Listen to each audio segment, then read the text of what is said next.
بسم اللہ الرحمن الرحیم نحمدہ علی رسولہ الکریم۔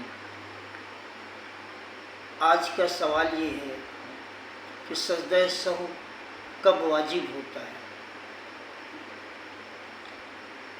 سجدہ سہو مختلف جگہوں پر واجب ہوتا ہے۔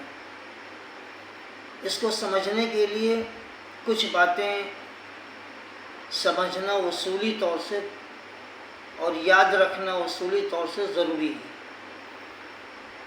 پہلے یہ کہ نماز کے اندر کتنے فرائض ہوتے ہیں۔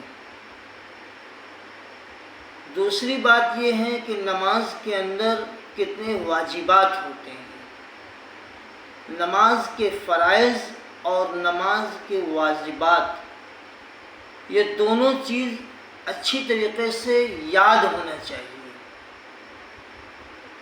نماز کے فرائض اگر بالکل سرے ہی سے ادا نہ کیے گئے، مثلا کسی شخص نے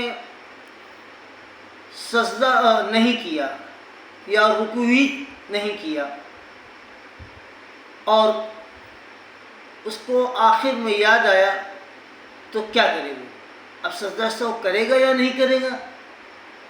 تو جب رکوع ہی نہیں کیا اس نے تو ایک فرض چھوٹ گیا، اس لیے اب سجدہ سہو سے نماز نہیں ہوگی، نماز دہرانی پڑے گی۔ لیکن فرض میں ایک جگہ سے دوسری جگہ منتقل ہو گیا تو کیا بولتے ہیں، سجدہ سہو سے نماز ہو جائے گی۔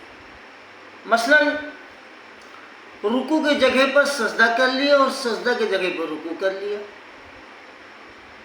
جیسے پہلے سجدہ کر لیا اور بعد میں رکوع کیا تو نماز ہو جائے گی سجدہ سہو سے، اس لیے کہ ترتیب جہاں فرض نہیں چھوٹا بلکہ فرض کی ادائیگی کی ترتیب پلٹ گئی ہے۔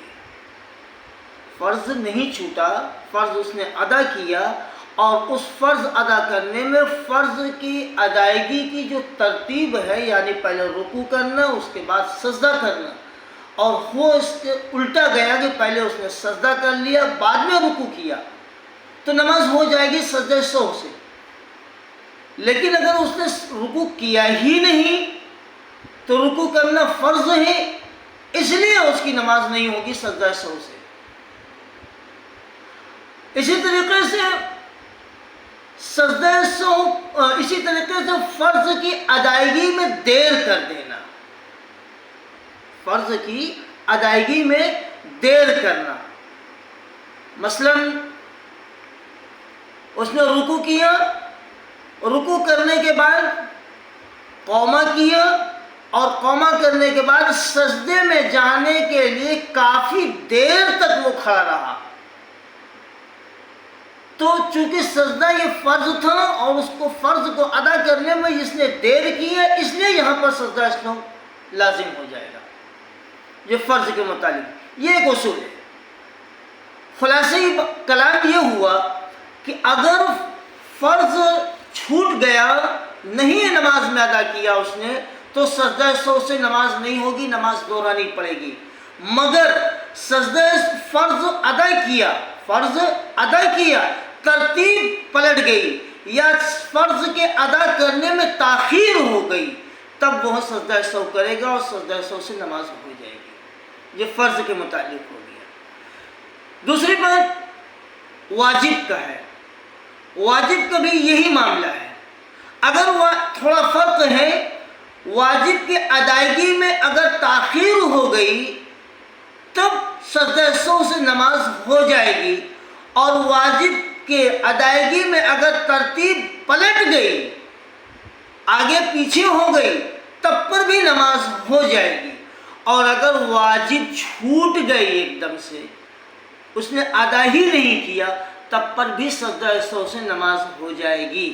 جیسے کسی نے دعائے قنوت نہیں پڑھا اور اللہ اکبر کہتے ہوئے یہ سجدہ میں چلا گیا، تو آخر میں سجدہ سہو کر لیں گے، نماز ہو جائے گی، نماز ہو جائے گی۔ اس لیے کہ سجدہ سہو اور اس لیے کہ وطر میں دعائے قنوت کا پڑھنا یہ واجب ہے، اور واجب چھوٹ گیا، اس نے پڑھا ہی نہیں، تو اب وہ جو ہے سلام پھیر کر سجدہ سو کر کے نماز پوری کر لے گا، اور پلٹ کر آ کر جب یاد آئے تو وہاں پر دعائے قنوت نہیں پڑھنی پڑے گی۔ یعنی یہ ہے کہ رکوع اللہ اکبر کہتے ہوئے وہ رکوع میں چلا گیا، وہ رکوع میں موجود تھا، اب اس کو یاد ہوا کہ وہ فول میں نے تو دعائے قنوت پڑھا ہی نہیں ہے، اور وہ رکوع سے کھڑا ہو جائے اور کھڑا ہو کر پھر دعائے قنوت پڑھے اور پھر اس کے بعد سجدے میں جائے، ایسا کرنے کی کوئی ضرورت نہیں۔ اگر وہ سجدہ رکوع میں چلا گیا ہے تو واپس نہ آئے، بلکہ چلا گیا ہے نہیں، رکوع کی طرف اگر وہ زیادہ جھک گیا ہے، رکوع کے ایک دم قریب پہنچ گیا ہے، تو وہ رکوع کر لے، اوپر کی طرف لائے تو اس کی نماز ہو جائے گی۔ یہ ہے، پھر سے سمجھ لیجئے، واجب کے چھوٹ جانے سے، واجب کے اپنی جگہ سے ہٹ جانے سے، واجب کے ادا کرنے میں تاخیر ہو جانے پر سجدہ سہو کرنے سے نماز ہو جاتی ہے۔ یہ ہے سجدہ سہو کی اصولی بات، بنیادی بات۔ اب نماز کے اندر کتنے واجبات ہیں، نماز کے اندر کتنے فرائض ہیں، یہ انشاءاللہ ہم آپ حضرات کو اگلے ویڈیو میں بتلائیں گے۔